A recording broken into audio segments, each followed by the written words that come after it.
Assalamualaikum warahmatullahi wabarakatuh.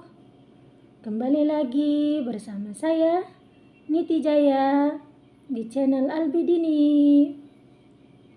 Teman-teman yang dirahmati Allah, jangan lupa subscribe, like, comment, and share. Seperti biasa, kita awali dengan baca Sayyidul Istighfar. Allahumma anta rabbi la ilaha illa anta khalaqtani wa ana abduka wa ana ala ahdika wa wa'dika mastata'tu a'udzu bika min syarri ma sana'tu abu'u laka bi ni'matika 'alayya abu'u bi dhanbi faghfir li fa innahu la yaghfiru dzunuba illa anta.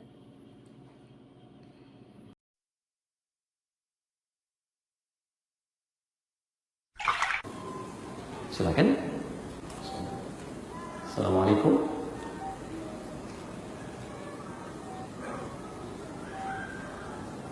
Assalamualaikum. Waalaikumsalam warahmatullahi wabarakatuh. Silakan. Ustaz, Ya. apa hukumnya tahlilan setelah orang kematian menurut Al-Quran, hadis dan ulama-ulama? Dan lagi Ustaz, apakah saya termasuk riba dalam berdagang? Misal nih, saya menjual mobil, orang membeli mobil saya dan cara kredit, dan hasil dari finance tersebut dibagikan kepada saya setengah-setengah gitu. Apa saya termasuk riba? Dan yang ketiga Ustaz, tolong minta nomor teleponnya Ustaz kalau mau ini hubung-hubung sharing dengan Ustaz. Jazakallahu khair. Assalamualaikum warahmatullahi wabarakatuh. Waalaikumsalam warahmatullahi wabarakatuh. Baik. Apa hukumnya tahlilan? Ya, sebetulnya beberapa persoalan ini pernah kita bahas. Ada tahlil, ada tahlilan. Kita kembalikan dulu kepada hukum yang ada. Bagaimana kemudian seseorang ketika dihadapkan pada situasi-situasi seperti ini. Baik, teman-teman sekalian, ini terkait dengan kematian. Saya keluarkan dulu hukum kematian dalam Al-Quran. Quran surah ke-3 Al-Imran ayat 185. Kemudian Quran surah ke-67 Al-Mulk ayat kedua. Kemudian selanjutnya Quran surah ke-3 Al-Imran dikembalikan ke ayat 169 sampai 171. Itu sampai kenikmatan alam kuburnya. Kemudian hadis Nabi-nya kita ambil yang lebih mudah saja, yang paling sahih. Kita temukan di Al-Bukhari di kitab Al-Adabul Mufrad. Ya, Al-Adabul Mufrad. Bukan yang di Sahih Al-Bukhari ya, tapi yang di Al-Adabul Mufrad. Ya. Anda temukan di nomor hadis ke-47, posisi paling kanan sebelah atas. Baik. Ya, kita mulai. Pertama, apa yang Anda sampaikan terkait dengan kematian tadi itu niscaya setiap orang yang bernyawa pasti akan kembali kepada Allah. Quran surah ketiga ayat 185, kullu nafsin dha'iqatul maut. Ingat ya, setiap orang yang bernyawa, nafas yang punya nafas pasti akan kedatangan maut. Maut. Jadi kalau belum meninggal namanya mayyit. Kalau belum meninggal. Pelan-pelan. Namanya mayyit. Bisa sampai persoalan tadi. Mayyitun. Ya. Jadi kalau ada tasydidnya begini, ini artinya yang akan meninggal. Meninggalnya belum, akan meninggal. Baik. Antum akan meninggal? Baik. Jadi jangan tersinggung kalau disebut mayit. Oke. Assalamualaikum Pak. Alhamdulillah. Bapak mayit ya? Iya. Sama dengan Anda gitu kan? Baik. Jadi akan meninggal, akan meninggal. Nah, kalau sudah meninggal, maka tasydidnya hilang. Tasdidnya hilang, jadi bulatan. Jadi mayit. Jelas? Nah, jadi kalau mayit tidak pakai tasdid, artinya sudah meninggal, wafat. Ya. Kalau ada yang menegur Anda, kemudian misalnya tasdidnya hilang, Bapak mayit ya. Nah, itu berarti persoalan. Balikin aja, Anda sehat gitu kan? Tasdidnya hilang. Apa yang mengambil tasdid ini? Yang mengambil tasdid ini, ya, nafasnya diambil kemudian kembali pada Allah, disebut dengan maut namanya. Maut. Masya Allah, Quran itu bahasa tingkat tinggi ya. Kalau Anda belajar ilmu bahasa ketemu kalimat-kalimat ini. Asalnya mayyit, kemudian ya meninggal, wafat menjadi mayit yang menyebut yaitu dengan ditugaskan oleh Allah mencabut ini disebut dengan malakul maut. Quran surah 32 ayat ke-11. Kapan malaikat maut datang? Malakul maut. Kapan datangnya? Baik, Allahu a'lam. Ingat, tidak usah mengarang. Pelajaran mengarang hanya ada dalam bahasa Indonesia. Di sini tidak boleh. Kembalikan. Kapan dia datang? Quran surah ke-67 Al-Mulk ayat kedua. Tabarakalladzi biyadihil mulku wa huwa ala kulli syai'in qadir. Alladzi khalaqal maut wal haya. Pertama Allah berikan isyarat dulu, bukan waktunya kapan datang, tapi isyaratnya dulu. Perhatikan kalimatnya. Dialah Allah yang menciptakan maut, kematian, wal haya, dan kehidupan. Liyabluwakum ayyukum ahsanu amala. Ini kembali kepada pertanyaan tadi terkait dengan konsep tahlilannya. Perhatikan. Dialah Allah yang menciptakan kematian, maut, dan kehidupan. Fokus. Coba normalnya, lihat ayat ini, normalnya ya, seseorang itu hidup dulu baru meninggal atau meninggal dulu baru hidup? Meninggal dulu baru? Masya Allah, antum kemarin meninggal, sekarang hidup. Siapa sebetulnya antum? Ya. Baik, normalnya pasti hidup dulu baru meninggal. Tapi kenapa kemudian ayat ini seakan-akan membalik? Lihat kalimatnya, kok meninggal dulu baru kemudian hidup? Ini bacanya pakai ilmu balaghah, namanya taqdim wa ta'khir, yang diawalkan dan diakhirkan. Kalau ada kalimat ini, maka cara membacanya, lihat kalimatnya. Kenapa kemudian kehidupan diakhirkan dan pakai alif hayat panjang untuk melukiskan kesan bahwa umumnya manusia selalu ingin hidup lebih lama, ingin panjang, pengen di akhir. Hampir tidak ada manusia yang ingin meninggal cepat-cepat. Tanpa bunyi itu pun pasti. Ya, saya tanyakan, Mas mau meninggal 5 menit lagi? Hampir gak ada. Saya pernah tanyakan satu tempat, mau gak meninggal 5 menit lagi? Siap Ustaz, asal dijamin masuk surga. Tidak ada jaminan itu. Karena itulah kemudian ketika Anda merasakan berharap-harap, masih lama nih wafat saya gitu kan, Allah kemudian sadarkan kita. Boleh jadi maut itu bisa datang lebih cepat dari apa yang tidak Anda duga. Di malaikat maut punya waktu yang ditetapkan oleh Allah, dirahasiakan kapan waktunya. Ini semua poinnya untuk menciptakan atau untuk menghadirkan peluang beramal saleh. Apa amal saleh terkait dengan kematian ini dan proses kematian yang dimaksudkan? Ya. Satu, bagi seseorang yang akan meninggal dunia dalam keadaan dia sudah tidak sadarkan diri. Ya, misal sudah kelihatan secara medis dan sebagainya. Ya. Dalam kondisi apa disebut oleh kita? Sakaratul maut. Ya. Sakarat itu asalnya dari kata sakarat, sesuatu yang kondisi tidak sadar. Sehingga kalimat-kalimat yang diucapkan sudah tidak nyambung. Orang mabuk pun disebut dengan sakar. Sakran. Orang mabuk keluar kalimat yang tidak menyenangkan. Tindakan-tindakan yang tidak bagus. Disebut sakran. Tapi untuk membedakan antara sakar menjelang kematian dengan bukan, ditambah maut di ujungnya. Sakaratul maut. Maaf, kalau sudah ada orang-orang seperti ini, secara medis sudah mengkhawatirkan misalnya, kemudian dia sudah mulai meracau, itu tandanya amal soleh bagi orang di sekitarnya sudah harus disegerakan. Apa kalimat amal solehnya? Disebut dengan tahlil namanya. Maka ditalkinkan, dibimbing lisannya untuk mengucapkan kalimat tahlil. Tahlil itu singkatan. Ingat, an-nya belum muncul ya. Bukan tahlilan tapi tahlil. Tahlil. Ditahlilkan. Tahlilkan. Tahlil ini singkatan. Singkatan dari kalimat la ilaha illallah. La ilaha illallah. Baik. Di Arab itu ada kalimat-kalimat yang bisa disingkat seperti pernah saya sampaikan. Misal, kalau ada tahmid berarti alhamdulillah. Kadang disingkat dengan hamdalah. Tasbih subhanallah, kan? Basmalah bismillahirrahmanirrahim. Tahlil la ilaha illallah. Takbir Allahu akbar. Jadi pas kalau disebutkan kalimat takbir, ya, takbir, takbir. Tidak. Takbir Allahu akbar. Tahlil la ilaha illallah. Orang-orang yang sudah dalam keadaan sakaratul maut, maka amal soleh pertama yang dilakukan, dampingi, jangan tinggalkan. Jangan tinggalkan. Hadir di sampingnya, bimbing dia. Talqinkan, bimbing dengan lisan. Laqqana yulaqqinu talqinan. Ucapkan, ikuti. Jangan bosan, bisikan lagi. La ilaha illallah, la ilaha illallah. Gak apa-apa, karena sudah tidak sadar keadaannya tuh. Dan mohon izin ya, itu suasana tidak mudah. Karena hadis-hadis yang sampai kepada kita menyampaikan, itu suasana pekerjaan kita, aktivitas kita, dan amalan kita ditampakkan itu. Tampakkan satu. Ya.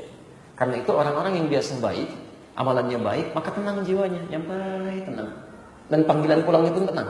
Quran surah 89 ayat 27 sampai dengan 30 itu. Ya ayyatuhan nafsul mutmainnah. Senyum, tiba-tiba meninggal. Makanya orang-orang yang banyak amal solehnya meninggalnya cepat. Kalau antum ingin cepat meninggal, banyak amal soleh. Enak, nyaman, begitu pulang tak selesai. Sebaliknya orang-orang yang banyak maksiat, yang ditampakkan maksiatnya, maka keluar kata-kata kasarnya, meracaunya, tindakannya, macam-macamnya. Saat itulah sampaikan di lisannya. Ya, talkinkan di lisan kita, ke telinganya. La ilaha illallah. La ilaha illallah. Jangan terlalu panjang-panjang ya. Jangan bacakan yang lain-lain itu aja. La ilaha illallah. La ilaha illallah. Sampaikan, dekatkan dengan Allah. Berikan syahadat. Itu yang disebut dengan tahlil. Jelas di sini? Kemudian wafat, ada selanjutnya tutup wajahnya. Tutup wajahnya karena ketika roh itu dicabut, nafas itu dicabut, maka mata akan mengikuti. Ya, sehingga kadang-kadang dalam keadaan terbuka, kemudian antum tutup, ucapkan inna lillahi wa inna ilaihi raji'un. Baik, setelah itu kemudian sunnah selanjutnya, mulai dari sunnah-sunnah jenazah, siapkan. Tayyib, mulai memandikan, ya. Nanti suatu saat kita akan praktek insyaallah. Baik ya? Kemudian mulai mengkafani, setelah itu menyolatkan, setelah itu apa yang dilakukan? Orang di sekitarnya mulai melakukan apa yang disebut dengan ta'ziyah. Ta'ziyah. Apa itu ta'ziyah?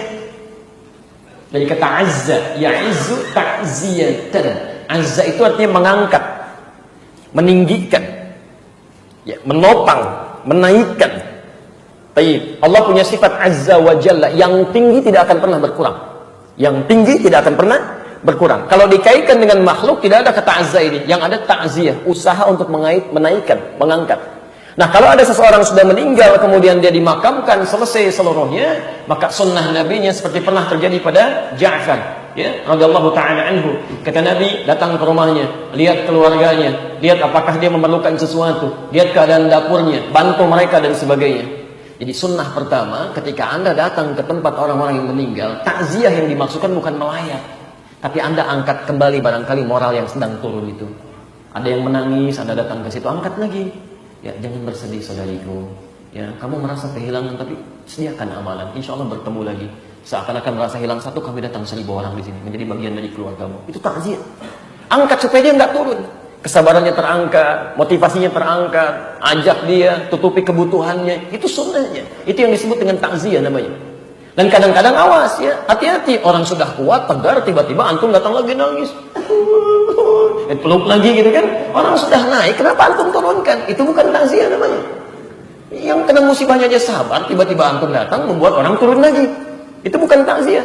Mau kemana? Mau takziah dulu. Takziah belum berangkat sudah nangis itu kan. Jadi persoalan. Ya, jadi beberapa hal di sini penting untuk disesuaikan. Jelas di sini? Baik, ini bagian yang pertama. Yang kedua, bukan hanya yang hidup yang kemudian coba kita angkat, tapi yang meninggal pun kata Nabi, angkat lagi amalan-amalan kebaikannya, supaya dia bisa mendapatkan royalti dari orang yang bisa mengerjakan setelahnya. Maka Nabi menyampaikan, lihat kalimatnya, Udhkuru mahasina mautaku. Sebutkan kebaikan-kebaikan orang yang telah meninggal itu. Jadi begitu antum misalnya takziah, datang, sampaikan pada kawan-kawannya. Masya Allah si fulan, yang baik-baik aja. Rajin ke masjid, sering baca Al-Quran dan sebagainya. Mudah-mudahan wafatnya husnul khatimah. Ketika ada yang mendengar kalimat-kalimat itu, kemudian dia menyiapkan itu, dan dia melakukan hal yang sama, maka Masya Allah, pahala mengalir pada orang-orang tadi. Pahala mengalir. Kalau belum bisa melakukan itu, setidaknya doakan dia. Angkat dia dengan doa. Paling minimal kalimat istighfar. Anda ucapkan Allahumma gfir lahu warhamhu wa'afihi wa'afu anhu. Paling minimal kalimat Allahumma gfir lahu. Begitu Anda mengatakan, apalagi anaknya mengatakan Allahumma gfir li abi misalnya, Allah mohon ampuni dosa bapak saya, maka disebutkan oleh Nabi SAW, terangkum di Al-Bukhari tadi di kitab Al-Adabul Mufrad, ketika seorang anak mengatakan ya Allah ampuni bapak saya atau ampuni ibu saya, itu diangkat di alam kuburnya 1 derajat oleh Allah. Sampai dia berkata, ya Rabb mahadi, ya Allah apa ini? Maka dijawab kemudian ada suara mengatakan, inilah kalimat istighfar yang dimohonkan untukmu saat ini oleh anakmu. Anda bayangkan, dimohonkan untukmu saat ini oleh anakmu. Jadi itu yang diinginkan. Makanya kata Nabi cuma 2 hal yang diinginkan oleh orang meninggal dunia. Satu adalah permohonan istighfar kepada Allah, yang kedua doa-doa kebaikan. Makanya kita gabungkan di situ. Allahumma wasi' qabrahu, ya Allah luaskan kuburnya, waj'al qabrahu rawdatan min riyadil jannah, jadikan kuburnya itu bagian dari taman-taman surga. Wala taj'al qabrahu hufratan min hufarin nar, dan mohon jauhkan ya Allah, jangan jadikan kuburnya sebagai miniatur neraka. Mohonkan, itu yang diinginkan. Itu yang disebut dengan ta'ziyah. Baik, konsep itu menyebar di masa Nabi, masa sahabat, sampai kemudian para ulama-ulama saleh datang ke Nusantara dan menyebarkan nilai-nilai kebaikan itu.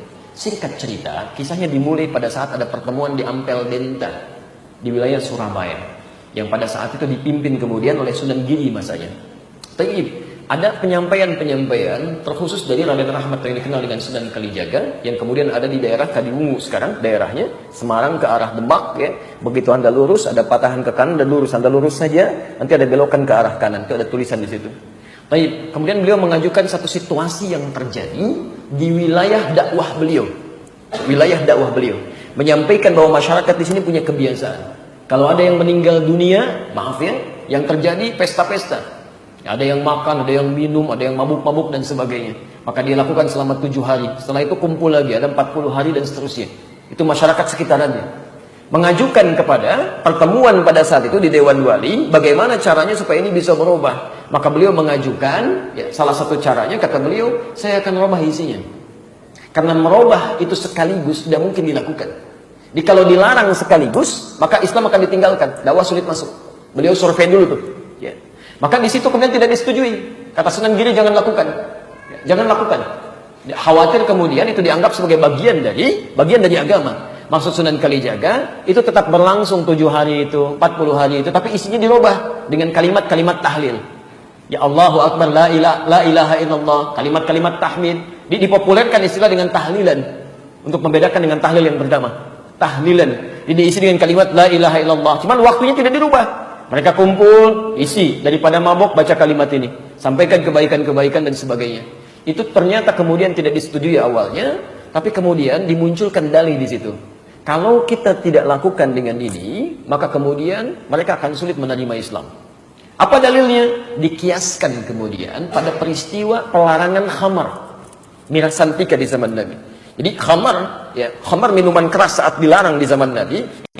Sekali 4 ayat dari An-Nahl, kemudian Al-Baqarah 219, posisi paling kiri sebelah bawah, menerangkan bahwa asalnya orang-orang jahiliyah sering memeras pohon-pohon kurma dan anggur, dijadikan sebagai alat untuk mabuk. Ayat haramnya belum muncul.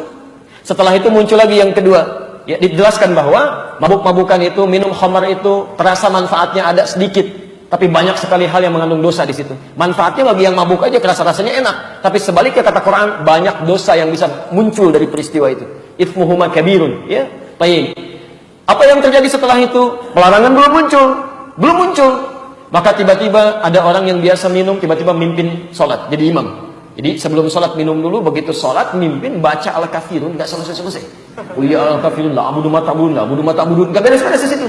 Maka diadukan turun kemudian An-Nisa, ya ayyuhalladzina amanu la taqrabus shalah wa antum sukara. Hai orang-orang yang telah menyatakan dirinya beriman, jangan dekat-dekat ke sholat sedangkan kamu dalam keadaan mabuk.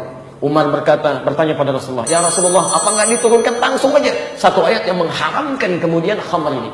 Setelah masa berlalu, turunlah Al-Maidah ayat 90 itu. Innamal khamru wal maisir wal azlamu dan seterusnya. Rijsun min amali syaitani fajtanibu. Ini semua perbuatan-perbuatan setan, sangat berbahaya, tinggalkan semua itu.